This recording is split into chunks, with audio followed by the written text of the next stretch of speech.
So this process of evaluating your next opportunity aligned with your values has 3 different parts. Part 1 is grounding yourself in your values. Part 2 is identifying that opportunity. And part 3 is evaluating the opportunity centered in your values.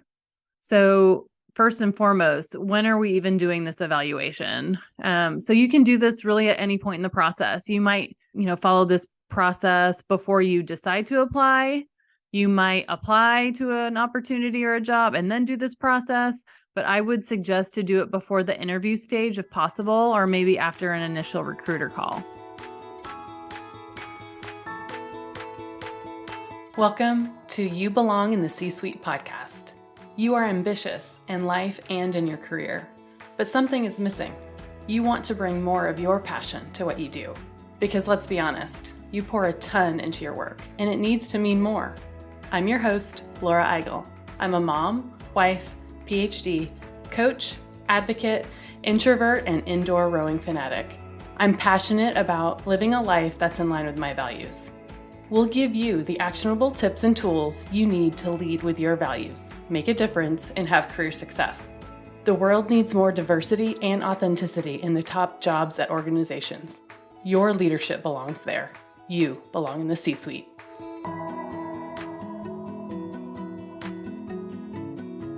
Recently, a senior leader in an organization told me that she loves how I help people find their way. And I think that's a really great way to put it. Career transition can be a lonely place, and it's all about finding your way. And finding their way is a common theme that my clients have. They may not ask this specific question, but when you boil it down, they are asking this: should I stay or should I go? Sometimes this question is about a specific role. Sometimes they're asking about the whole company. Am I ready to move on to my next thing? Or when should I move on to the next thing? I've identified 5 categories within this question: should I stay or should I go? Whatever the answer is to that question, you need a plan. So I've built out 5 different action plans according to the paths that my clients have taken to answer these questions. Are you aligned? Are you heading for burnout? Are you already ready for your next job, but maybe just need a confidence boost? Have you already made the decision to leave, but you just haven't pulled the trigger yet? Or should you stay in place and continue to grow? Find out which category fits you and get the free action plan to take your intentional step in your career. Take the Should I Stay or Should I Go quiz now and download your customized action plan at thecatchgroup.com/quiz. That's thecatchgroup.com/quiz.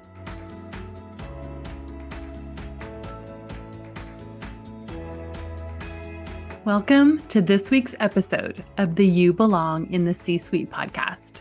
I wanted to start out this episode by sharing a recent 5-star review that we received from Apple Podcast. It really helps other people find the podcast, so I just want to thank you so much for taking the time to do that. So this one was submitted by the screen name Driscoll's Mom, and they say, Laura is a fantastic host. I marvel at how she can read between the lines of what her guests are saying and put a question on the table that takes it 3 layers deeper than a listener would be expecting. I love her relentless pursuit of aligning her values with her work and encouraging the rest of us to do the same. This is a great listen. Highly recommend. Thank you so much for your feedback and for the review. It means the world to me. So this week, we are continuing our career transition series. And this is a series that stems from themes from my coaching clients set in specific points in the career transition process. The first episode in this series is from last week, episode 96, Should I Stay or Should I Go? And if you haven't listened to that episode yet, I would suggest that you start there. And in that episode, I broke down the 5 categories of leaders that I have found most common in this career transition space. And in that episode, we launched our Should I Stay or Should I Go quiz.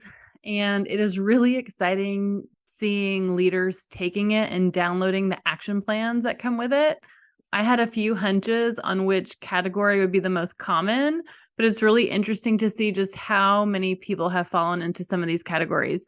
And so it feels like this is something that is resonating with people. And it's too early to say, where the data are. I need to see more over time to really understand all of the trends, but it's been cool to see that you are all filling it out. And on my end, I can see how many people get different results and how many people are taking action, not who got what, but what action people are taking. So I love that tangible side of my business, that I can put something out into the world and people are downloading it. It makes me feel really good. So thank you for everybody who's doing that. If you haven't yet, go take the Should I Stay or Should I Go quiz at thecatchgroup.com/quiz. So that was the first episode in the career transition series. This week's episode will focus on another point in the career transition process and another common question that my clients ask me. When clients do decide to look for a new opportunity outside of their organization, they ask, how do I know if this is the right culture, and how do I evaluate it based on what I want? So first, I love these questions because clients are putting themselves at the forefront as opposed to what we usually do, seeing if we fit the opportunity. So let's talk about that for a minute. There have been multiple studies done that show that when looking for a job opportunity in, job search mode, women look at the job description like a checklist, and they see the job requirements as a checklist against their own skills and abilities. So very commonly, if they don't check all the boxes like 100%, then they're not even applying to those roles. And in some studies, compared to men apply to the job if they only meet 60% of the requirements. So you do the math. If women aren't applying unless they meet 90 to 100% of the requirements, then we are knocking ourselves out of the process. And there's lots of reasons for this. Socialization. We've been conditioned to do lots of different things. There's imposter syndrome. And in episode number 6 of this podcast, this is called The Lies of Imposter Syndrome. I tell you about 2 different times that I did this in my own career. So once very early in my career, and then once a lot later in my career as a tenured executive. I did not initially apply for jobs like that after finally grounding myself in my values or getting the support that I needed from a friend to help me, remember all my accomplishments. I did end up applying for some of those roles. But if I hadn't, then I wouldn't have gotten those opportunities. So listen to that episode to get the full details and story. But if I didn't apply, then I wouldn't have been considered. So I'm excited that this question that my clients are asking me, how do they know if the opportunity is the right fit for me, as opposed to the opposite? Because they've already made that shift from, do I even apply, to how can I understand if they're a fit for me, not just, am I a fit for them? And I love that. I think that's a big shift, and one that I think we should celebrate. So back to that question, how do I know if this job or company is a fit for me? Otherwise said, is this a culture fit for my values? This is an example of how you can be relentless in aligning your values with your work. It starts with, is this the right opportunity for me? So this question has recently come up in one of my group cohorts in the You Belong in the C-Suite group coaching program.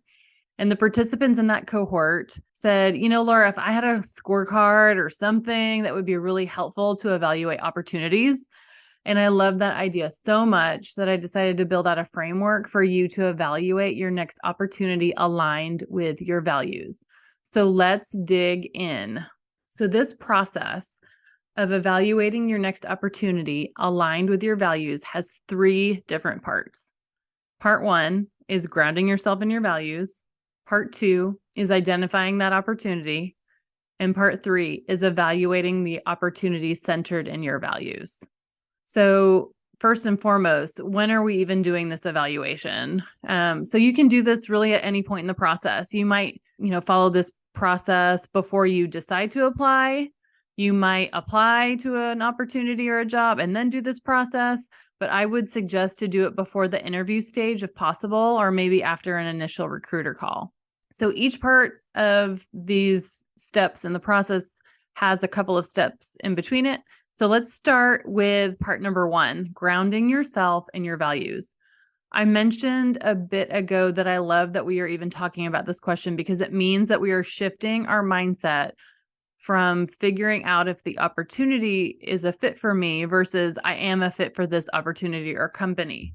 So I will tell you though, that even though that's the case, there's still the negative thoughts that are going to creep in, imposter syndrome, and all of that other muck can still cloud our mindsets. So this part 1, part of this process is really essential. Even though you may feel like you should skip it, I would say do not do that. This is one of the most important parts. I want you to start evaluation based on some self-reflection of you and what's important to you. So part 1 starts with a 3-minute download of your accomplishments. I want you to set a timer on your phone or ask Siri or Alexa to help you out. Journal for about 3 minutes and list as many things as you can. List out all the things in your life and your career that you are proud of. Nothing is too big or too small. As I think about this, I might write down things like I have my PhD. I was in the C-suite as a chief learning officer. I'm a mom of 2 boys. While I was an executive at a Fortune 50 company, I had those boys. I was on a team that won an external award for the best learning program. I work out 4 to 5 times a week. Put it all down. Like, just write it all out. You are an amazing individual. So what are you most proud of? So that's the first part of part 1. The next part is to think about what you want in your next opportunity. And I want you to think about this not as a role or a job title, but a critical experience. So what is a critical experience? A critical experience is something that you can get in a job, like running a project, being a part of a company or an industry.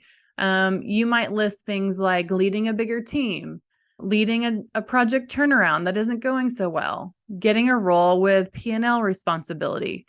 A critical experience might be an experience with a global role, something in a bigger market, a new industry. You could get a critical experience building a strategy or executing a strategy.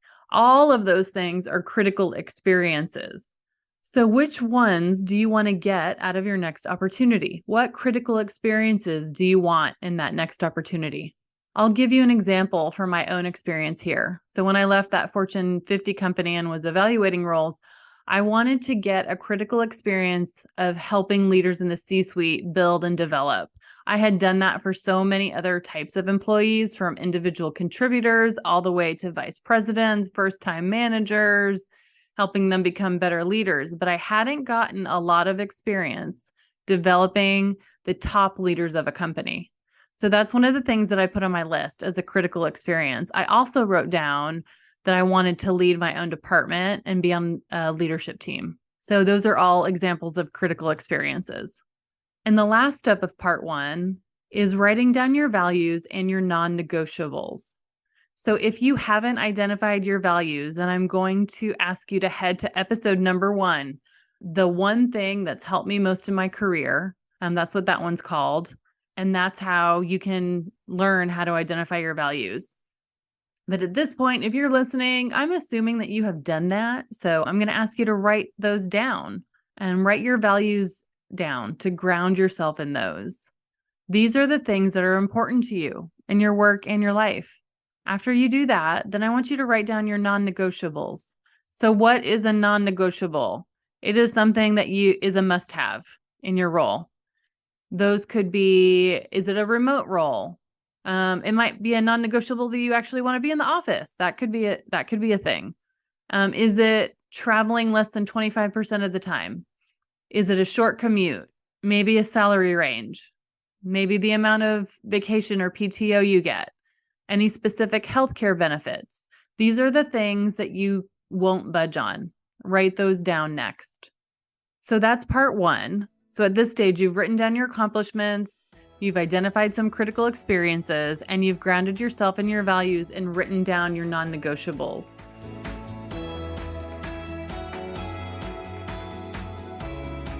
Have you ever taken one of those quizzes that tells you which character you are from your favorite TV show? I know I've been guilty of that. It's sometimes a fun thing to do and a way to kill time at the end of a long day. You know the days I'm talking about, the days that are filled because we are so busy reacting to something during the day for work, but you need some time at night for yourself. So you find yourself scrolling and maybe taking a quiz or deep diving into your high school acquaintances' vacation pics to Italy, wishing you could have taken that trip. If work hadn't been so crazy, you would. Since you're up anyway, I have a quiz for you. It's the question you've been thinking about, maybe glaringly, or maybe it's the one that's been in the back of your mind. Should I stay or should I go? From this job, from this company, are you misaligned? Are you heading for burnout? Are you already ready for your next job, but maybe just need a confidence boost? Have you already made the decision to leave, but you just haven't pulled the trigger yet? Or should you stay in place and continue to grow? Find out which category fits you and get the free action plan to take an intentional step in your career. Take the Should I Stay or Should I Go quiz now to download your customized action plan at thecatchgroup.com/quiz. That's thecatchgroup.com/quiz.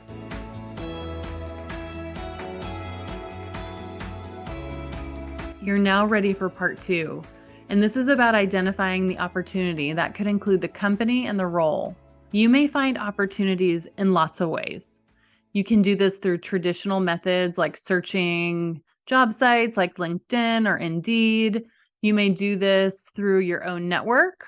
You might hire an executive search firm to assist you in bringing you opportunities. There are many strategies for this.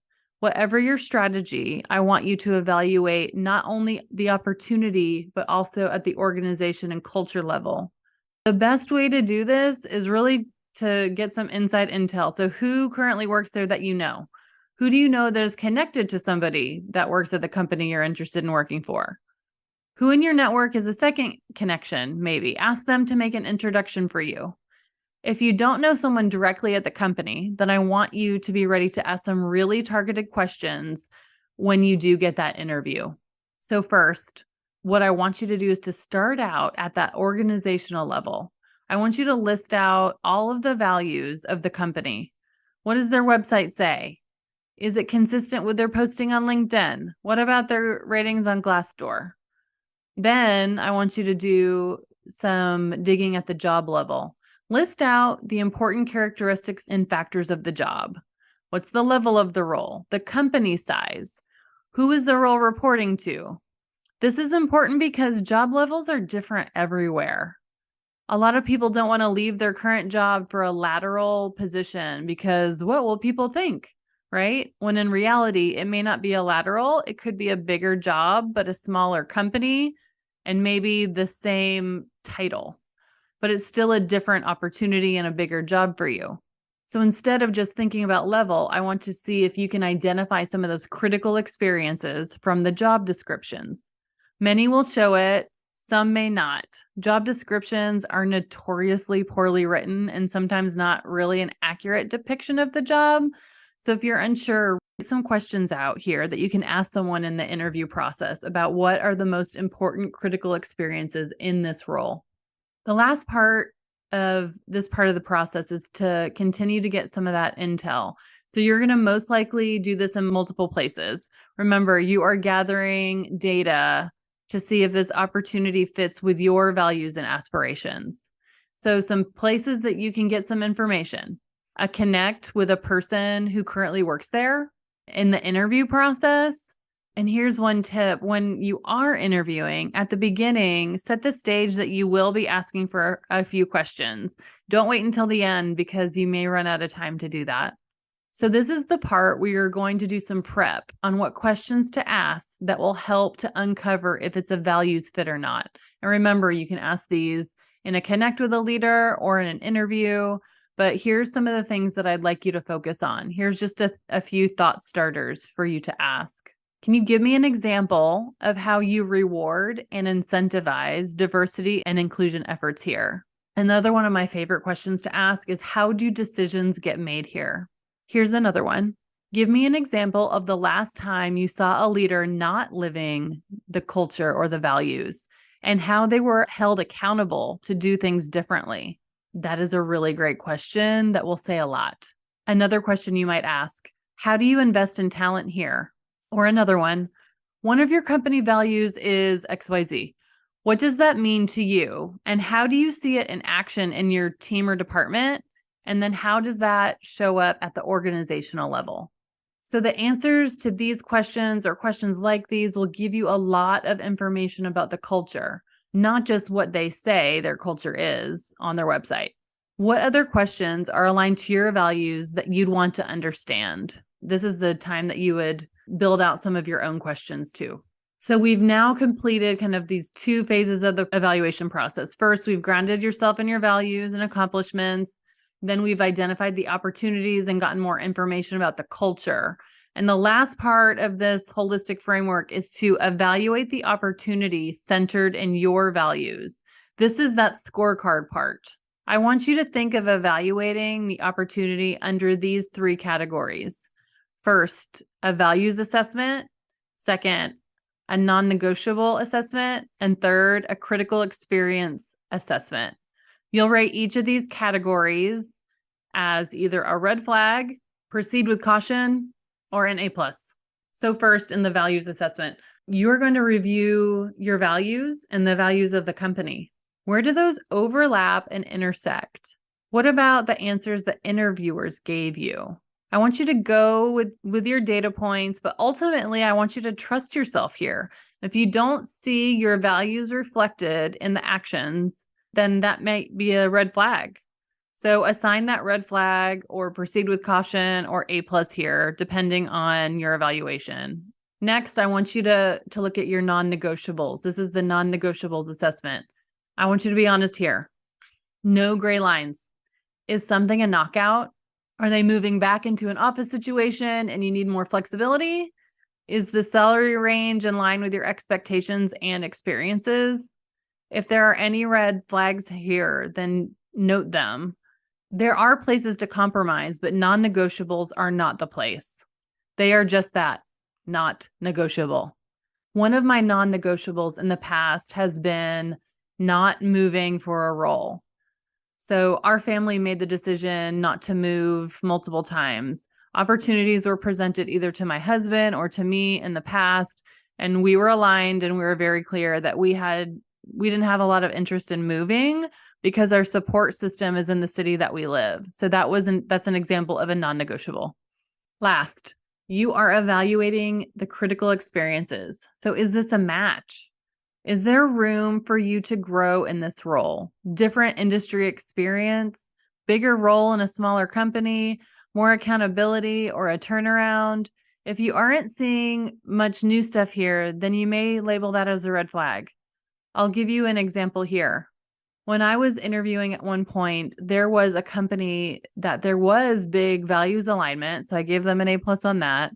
And the non-negotiables checked all the boxes. But when it came down to critical experiences, it wasn't giving me anything new that I already hadn't had.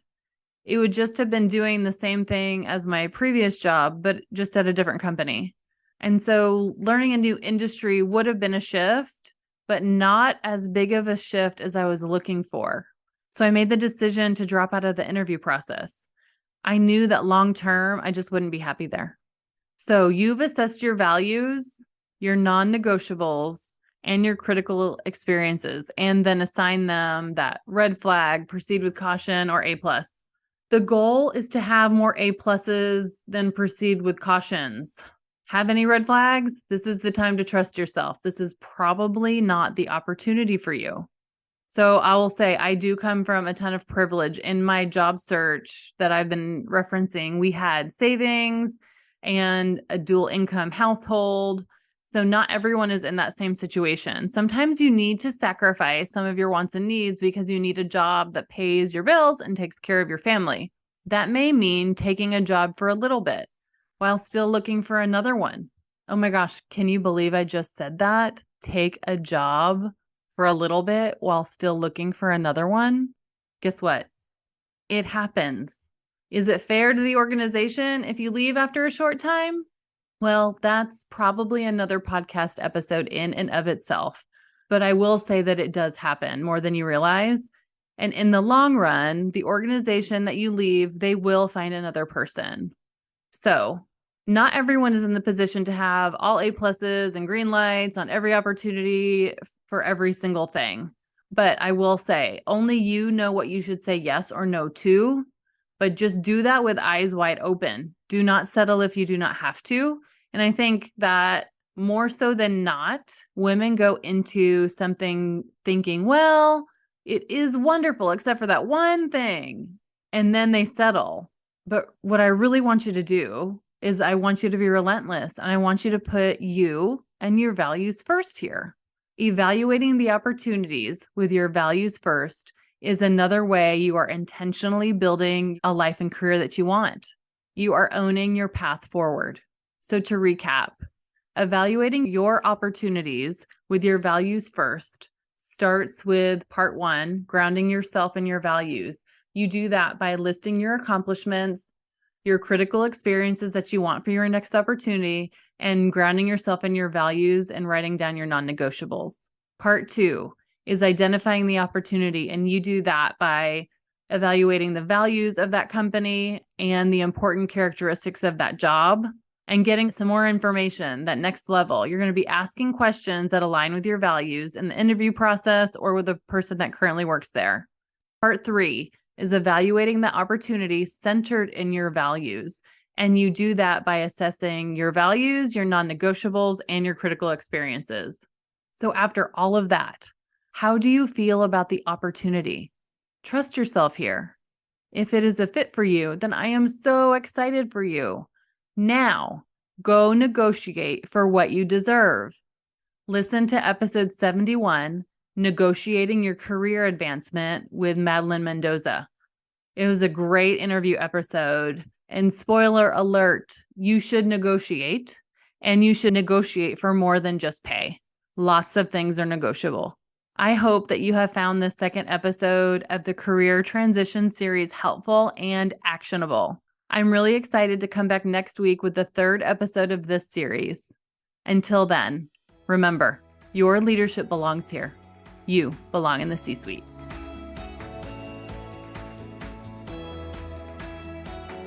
I want to thank you so much for listening to the You Belong in the C-Suite podcast.